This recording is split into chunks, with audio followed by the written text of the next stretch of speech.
পৃথিবী আমাদের নিজ গ্রহ ও বাসস্থান। কত জানা অজানা গল্প কাহিনী সব কিছু এই গ্রহকে ঘিরেই। আজকে আমরা পৃথিবীর সীমানা পেরিয়ে অসীম মহাবিশ্বের দিকে যাত্রা করব।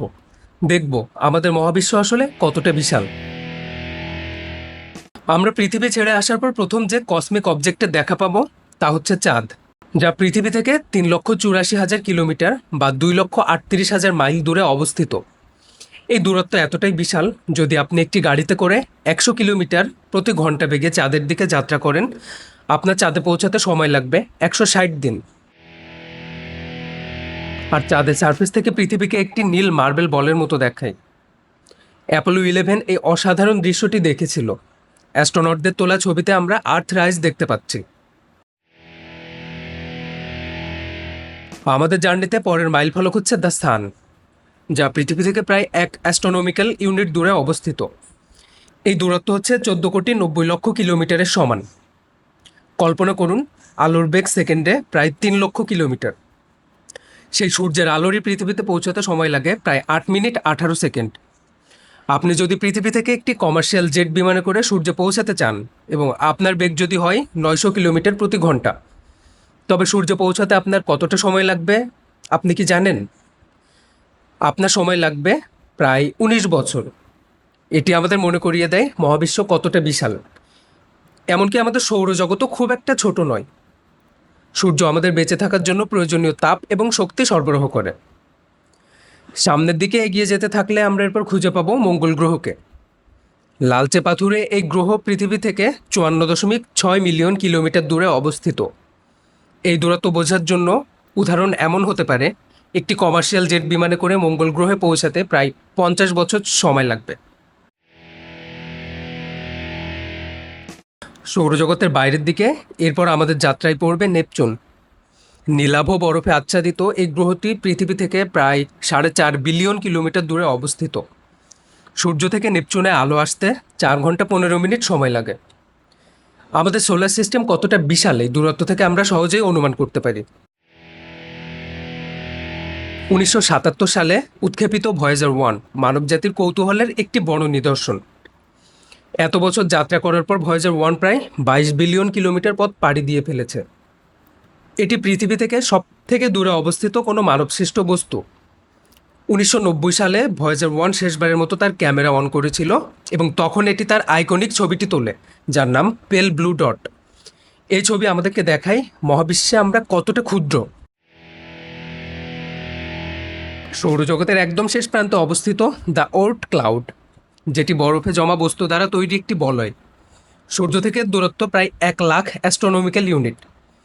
এই দূরত্বকে যদি আমরা রেডিয়াস ধরে একটি গোলক আঁকি, সেটিকে বলা হবে হেলিওপজ, যা আমাদের সৌরজগতের সীমানা নির্দেশ করে। আর এর বাইরে থেকে শুরু হবে এক বিশাল শূন্যতা। কিন্তু আমাদের থামলে চলবে না। এর পরের ডেস্টিনেশন হবে the Alpha Centauri, the closest star system of our sun, যা পৃথিবী থেকে প্রায় 41.3 ট্রিলিয়ন কিলোমিটার দূরে অবস্থিত, যেটি কিনা 2,76,000 অ্যাস্ট্রোনমিক্যাল ইউনিটের সমান। এটি এতটাই বিশাল দূরত্ব যা অ্যাস্ট্রোনমাররা আলোকবর্ষ ব্যবহার করেন মাপতে। আলো 1 বছরে যতটা দূরত্ব অতিক্রম করে তাকে বলা হয় 1 আলোকবর্ষ। আলফা সেন্টুরিতে আলো পৌঁছাতে সময় লাগে প্রায় 4 বছর। বর্তমান সময়ের প্রযুক্তি নিয়ে মানুষের পক্ষে আলফা সেন্টুরিতে পৌঁছানো অসম্ভব। ভয়েজার 1 সব থেকে দূরের বস্তু, কিন্তু এটিও যদি সেখানে পৌঁছাতে চায় তবে সময় লাগবে প্রায় 70,000 বছর। তারাগুলো একে অপরের থেকে কতটা দূরে এই দূরত্ব আমাদেরকে ভালোভাবেই বুঝিয়ে দেয়। আমরা এবার আমাদের গ্যালাক্সি থেকে বের হব। মিল্কি ওয়ে, যার ব্যাস বা ডায়ামিটার প্রায় 1 লাখ আলোকবর্ষ, যেখানে কোটি কোটি তারা এবং অসংখ্য সোলার সিস্টেম আছে। আমরা রাতের আকাশে খালি চোখে যত তারা দেখতে পাই সে সবই আমাদের মিল্কি ওয়ে গ্যালাক্সিরই অংশ। আমরা আসলে এর বাইরে কোনো কিছুই দেখতে পাই না, এক অ্যান্ড্রোমিডা ছাড়া। তবে সেটি দেখতেও তীক্ষ্ণ দৃষ্টি লাগবে এবং আকাশ অনেক পরিষ্কার থাকা লাগবে। এটি অন্য একটি গল্প। মিল্কি ওয়ে থেকে বের হবার পর আমরা এসে পড়ব ইন্টার গ্যালাকটিক স্পেসে। গ্যালাক্সিগুলো এখানে ভেসে বেড়াচ্ছে মহাশূন্যের ভিতর। আমাদের প্রতিবেশী কিছু গ্যালাক্সি নিয়ে গঠিত হয়েছে দ্য লোকাল গ্রুপ। এখানে মিল্কি ওয়ে, অ্যান্ড্রোমিডার মতো স্পাইরাল গ্যালাক্সি ছাড়াও রয়েছে অনেক বামন গ্যালাক্সি। এই লোকাল গ্রুপ এতটাই বিশাল যে আলো এক প্রান্ত থেকে অন্য প্রান্তে পৌঁছাতে সময় নেয় প্রায় 10 মিলিয়ন বছর বা 1 কোটি বছর। এই ইন্টার গ্যালাকটিক স্পেসে আমাদের গ্যালাক্সি শুধুই একটি ক্ষুদ্র বিন্দু ছাড়া আর কিছুই নয়। লোকাল গ্রুপ থেকে বের হয়ে আমরা এসে পড়ব সুপার ক্লাস্টারে, যেখানে আমাদের লোকাল গ্রুপের মতো অসংখ্য গ্রুপ আছে, ক্লাস্টার আছে। এটির ডায়ামিটার প্রায় 110 মিলিয়ন লাইট ইয়ার। এরপর আমরা পাবো ল্যানাইকিয়া সুপার ক্লাস্টার, যেটির ডায়ামিটার প্রায় 500 মিলিয়ন লাইট ইয়ার। ল্যানাইকিয়া সুপার ক্লাস্টারের তুলনায় আমাদের গ্যালাক্সি, লোকাল গ্রুপ এমনকি সুপার ক্লাস্টারও অতি ক্ষুদ্র বিন্দু। এর থেকে বের হলে আমরা অবজারভেবল ইউনিভার্সের প্রান্তে এসে পড়ব, যার ডায়ামিটার ধরা হয় 93 বিলিয়ন লাইট ইয়ার। এখন প্রশ্ন হচ্ছে, মহাবিশ্ব কি এতটুকুই? উত্তর হচ্ছে না। বিগ ব্যাংয়ের পর থেকে প্রতিনিয়তই আমাদের মহাবিশ্ব প্রসারিত হচ্ছে। কিন্তু এরপর কি আছে? আসলে মহাবিশ্বের সীমানা এভাবে নির্ধারণ করা সম্ভব নয়, এবং এরপর কি আছে দুঃখজনক হলেও এটির উত্তর আমরা আজও খুঁজে পাইনি।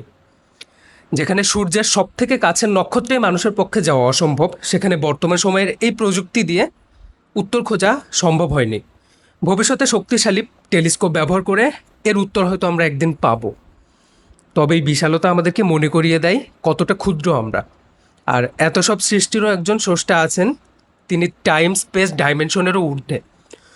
মহাবিশ্বের কোনো নিয়মনীতিই তার সাথে খাটে না, তার ধ্বংস নেই, ক্লান্তি নেই, বিরক্তি নেই। এর জন্যই তো তিনি স্রষ্টা।